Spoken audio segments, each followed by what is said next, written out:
শাল্লাহ এই ধানগুলি কাটতেছে, এই মানুষগুলি রোদ্রে অস্থির হয়ে গেছে, আমার গাছতলায় বসে রয়েছে। ওরা ধান কাটিয়া কৃষক কত রোদ্রের তাপ বেশি বেড়ে গেছে তো।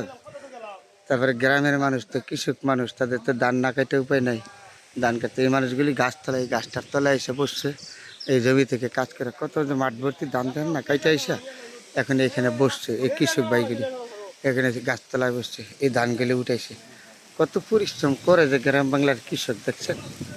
তারপরে আমরা শহর বন্ধুরে বৈশা তাদের কিনে মস্কারি করি, কত দাম, এত দাম তরকারি, এত দাম চাউল, কত কষ্ট করে যে কৃষকটা তৈরি করে।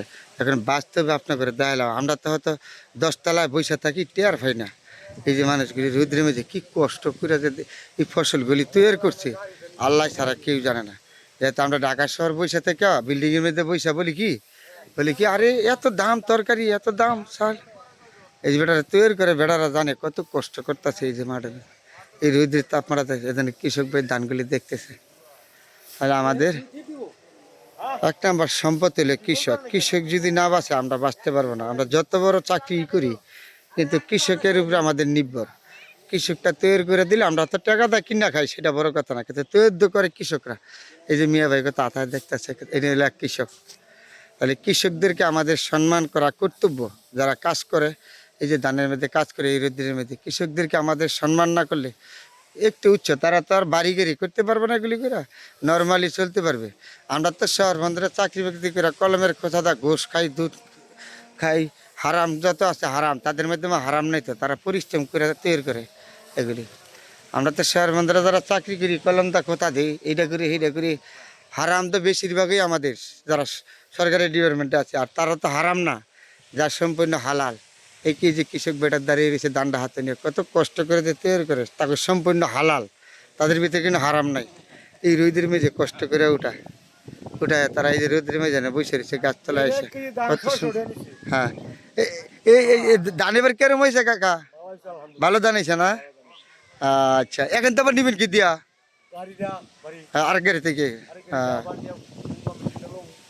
আচ্ছা আচ্ছা। ধানের ফলন এবার খুব ভালো হয়েছে। ধানের দাম কিরম, কত করে বিক্রি হয় এখন?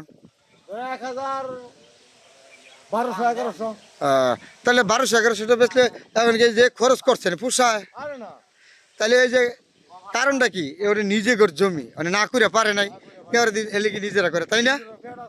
নিজেকে জমি দিকে করতে হয়।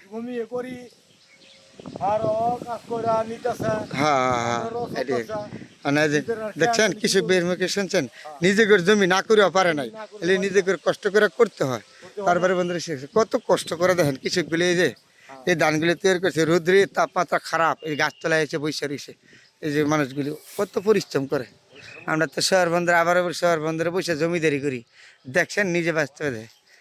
আমরা তো কলমের খোঁচার টাকা কামাই, টের পাই না, তারা টের পায়। এবারে তাদের তো হালাল। এই যে মানুষগুলি কষ্ট করে না, তাদের জ্বর নাই, ঠান্ডা নাই, গ্যাস্ট্রিক নেই। আমাদের তো গ্যাস্ট্রিক, আলসার, নানান পেট 2-3 ভাড়া দিয়ে দিচ্ছে আগে আঙ্গর। আর তারা যদি ডাল দা ভাত খায় মাটির মধ্যে বসে, তো তাদের পেট পারে নেই, পেটে অসুখে নেই। আমি একটু রোদের মধ্যে আসছি, আমি লাল হয়ে গেছি, কোন সময় যাবো? এর আল্লাহ পাক তাদের কত বড় রেহমত নাজির করছে আমাদের যে উপরে তো আছে। আমি নিজে অসুস্থ, চিন্তা করেন, আমি 52-53 বছর মানুষ অসুস্থ। আর এই যে এই ছাঁচায় কত আমার তো বেশি বয়স হবে না, তারপরে তারা কত সুস্থ মানুষ। কৃষকদের উপরে আল্লাহ পাক রব্বুল আলামিন এমনি রহমত নাজিল করে তাদের উপরে, তাইলে এটা তো বিশাল বড় একটা পাওয়ার, গৌরব না? তারপরে বলেছি কৃষকদের প্রতি একটু সম্মান রাখবেন, যারা খেতে খামারে কাজ করে, দিন মজুরে কাজ করে, তাদেরকে সম্মান দিয়ে কথা বলবেন। তাগরে রক্ত মাংস আছে। অনেক সময় দেখা গেছে শহর বন্ধুরা আমরা রিক্সা লোকের সাথে বেয়াদবি করি, 10 টাকা 5 টাকার জন্য কৃষকদের সাথে, দিন মজুরের সাথে, এগুলিতে বিরত থাকবেন সবাই, তাদেরকে সম্মান দিবেন। আপনি যত বড় ধনীই হন, সাধারণ মানুষ ছাড়া আপনি চলতে পারবেন না। সাধারণ মানুষের সাথে মহব্বত রাখতে হবে। আর নবী করিম সাল্লাল্লাহু আলাইহি ওয়াসাল্লাম নিজে বলেছে যে আমার গরিবকে পছন্দ না করবে, আমি তাকে ঘৃণা করি। তাহলে এই হিসাবে আমাদের কৃষককে সবাই ভালোবাসবেন। কৃষকদেরকে রাস্তাঘাটে যারা কাম কাজ করে, রিক্সা চালায়, কৃষিকাজ করে, তাদের প্রতি সম্মান ভালোবাসা দিবেন। সবার প্রতি দোয়া রইল। ভালো থাকবেন বন্ধুরা।